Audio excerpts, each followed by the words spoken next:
একটা শান্ত গ্রামে ছিল একটা সাদা গরু। নাম তার গৌরী।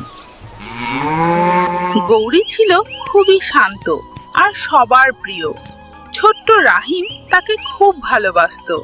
একদিন হঠাৎ করে শুরু হলো ঝড়।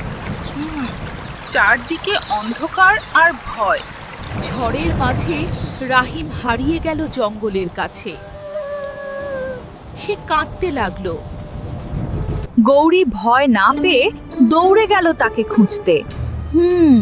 তার সাহস ছিল অনেক। এই টিকি, বাঁচাও বাঁচাও। অবশেষে গৌরী রাহিমকে খুঁজে পেল। গৌরী দেখলো রহিম খুব বিপদে আছে।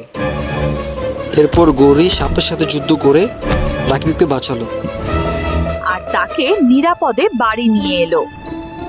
ধন্যবাদ গৌরী। ভালোবাসা ও বন্ধুত্ব থাকলে সবাই হতে পারে নায়ক। এমন আরো গল্প দেখতে আমাদের সাবস্ক্রাইব আর ফলো করুন।